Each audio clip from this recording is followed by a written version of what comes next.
مسائل نماز اور مسائل دین، احکام دین، فرائض دین سیکھنے میں شرم نہ کرنے کا حکم ہے شریعت میں کہ شرم نہ کرے۔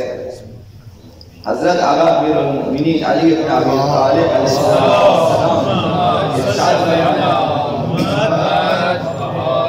لا يستحيي العالم اذا سئل عما لا يعلم ان يقول لا علم لي۔ اگر کوئی شخص عالم ہے، دانشور ہے، دانشمند ہے، اگر کوئی شخص اس سے سوال کرے جس کا جواب نہ آتا ہو تو وہ یہ کہنے میں شرم نہ کرے کہ مجھے نہیں آتا۔ کوئی بھی شخص ہو کہ جسے مسئلہ یاد نہ ہو یا کوئی بھی دینی، ایمانی، اعتقادی، فقہی مسئلہ ہو نہیں آتا تو یہ کہنے میں شرم نہ کریں کہ بھائی مجھے یاد نہیں ہے یا مجھے نہیں معلوم، پتہ نہیں ہے مجھے، یہ کہنے میں شرم نہ کرے۔ مثلا اگر کسی نے شرم کیا کہ میں کیسے بولوں کہ مجھے نہیں آتا اور اس نے دیا غلط فتویٰ اندازے سے کہ میرا خیال ہے کہ آپ اس طرح کریں، مثلا اندازے سے، تو یہ شخص عند اللہ ملعون ٹھہرتا ہے۔ من افتا بغیر علم، جو بغیر علم کے فتویٰ دے دیتا ہے کہ میرے خیال میں آپ کی نماز باطل ہے، میرے خیال میں آپ کی نماز صحیح ہے، میرے خیال میں آپ سجدہ سہو مثلا کریں، میرے خیال میں آپ کا نکاح صحیح ہے، میرے خیال میں آپ کا نکاح بھی سے اپنے خیالات میں اندازہ لگا۔ من افتا بغیر علم، تو یہ شریعت میں کہا گیا کہ فرشتوں کی لعنت بھی ہے اس پر، خدا کی لعنت بھی ہے۔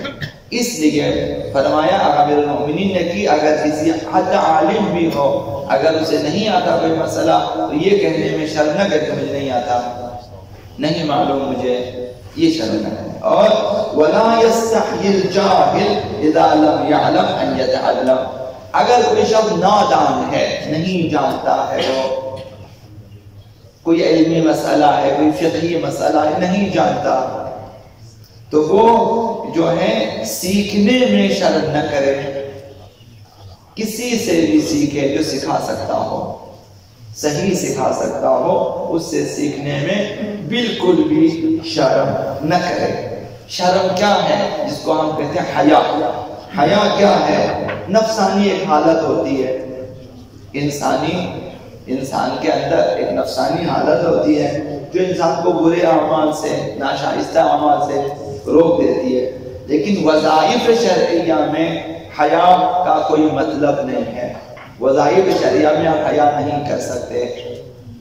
کسی جوان کو مثلا گھر میں غیر شادی شدہ ہے، اسے صبح غسل کرنا ہے تو شرم نہ کریں کہ میں ابھی کیسے جاؤں غسل خانہ، تو آپ جائیں آرام سے غسل کرتے ہیں۔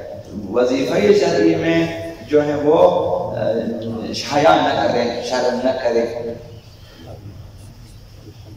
تو شرم و حیا ترک واجب اور فعل حرام کے لیے کوئی شرعی عذر نہیں ہے۔ کوئی شخص اس وجہ سے کہ مجھے شرم آتی تھی میں نے غسل نہیں کیا، وہ تیمم نہیں کر سکتا ہے گھر کے کونے میں چھپ کر کہ چون کسی کو پتہ نہ چلے تیمم کر، یا نماز چھوڑ دے مثلا، یہ بہانہ نہیں ہے۔ یا کسی فعل حرام کا انجام دے، اب دوستوں کی محفل ہے، اب شادی ہے، اب گانا لگا ہوا ہے، رقص ہو رہا ہے، کہ گناہ پہ گناہ، کہتے ہیں اب مجھے اٹھتے ہوئے شرم آ جاتا ہے، مثلا اٹھ کے جانا چاہیے۔ تو فعل حرام میں، ترک واجب میں حیا عذر نہیں ہے، عذر شرعی نہیں ہے، تو خداوند اس وجہ سے اس کو عذر کر کے اسے اس بیچارے کو شرم آ رہے تھے، لہٰذا اس نے گناہ کیا پرواہ نہیں، یا اس نے واجب کو چھوڑ دیا پرواہ، ایسا نہیں ہے۔ اسی سلسلے میں ہے یہ روایت بھی آقا امیر المؤمنین علی علیہ السلام کی ہے، انہوں نے فرمایا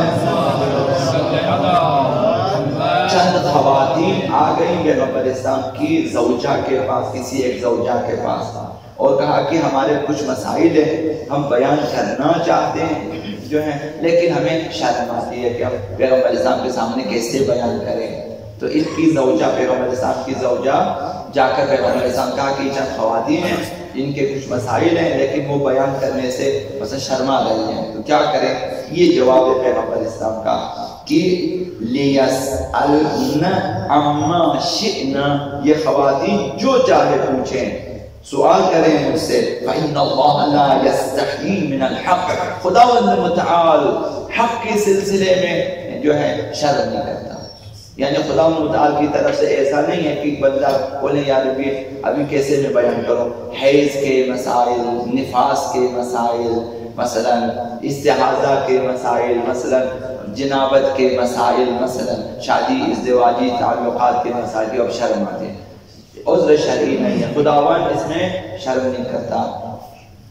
قرآن مجید میں خداوند کہتا ہے ان اللہ لا یستحیی ان یضرب مثلا ما بعوضۃ فما فوقها، خداوند متعال اس بات میں شرم محسوس نہیں کرتا کہ تمہیں مچھر کی مثال دے یا تمہیں مکھی کی مثال دے، اس سے بڑی یا اس سے چھوٹی. اسی طرح سے فقہی احکام بھی ہے.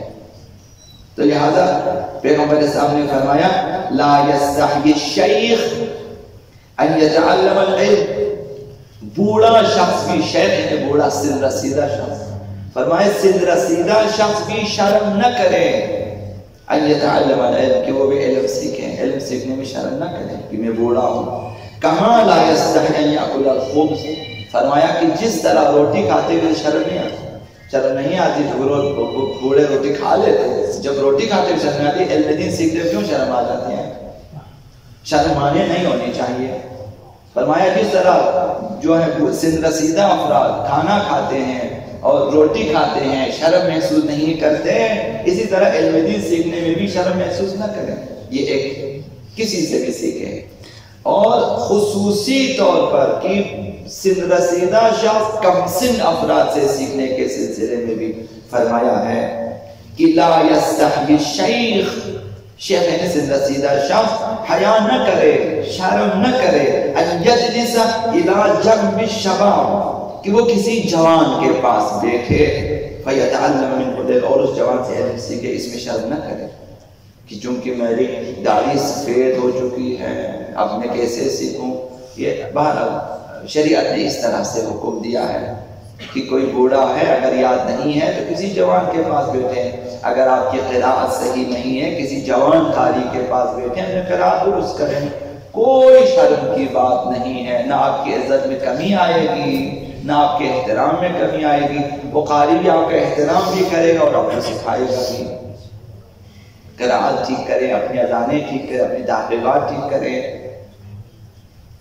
تو لہذا فرمایا کہ بوڑھا شخص اس بات میں شرم نہ کرے، کسی جوان کے پاس بیٹھے اور اس سے علم سیکھے، معارف سیکھے، احکام سیکھے، اس میں شرم نہ کرے. تو ہمیں اپنے اندر اگر کوئی اس قسم کی شرم وغیرہ، حیا وغیرہ ہے، اسے نکالنا چاہیے. بھئی دینی مسائل میں شرم نہیں ہے، نہیں شرم نہیں کرنی چاہیے. خواتین کو پوچھنا چاہیے شائستہ طریقے سے، اچھے الفاظ میں، مثالوں کے ذریعے بھی تو پوچھ سکتے ہیں، کوئی مسئلہ نہیں ہے. ضروری نہیں ہے کہ آپ بالکل واشکاب الفاظ میں کہیں، ضرورت نہیں ہے. آپ کو حیض کہتے ہوئے شرم آ جاتے ہو، ماہواری بولیں، آپ منتھلی بولیں، آپ اس کے لیے اور بھی انگریزی اردو الفاظ ہیں استعمال کریں، کسی طرح سے اسے آپ سمجھانا ہے.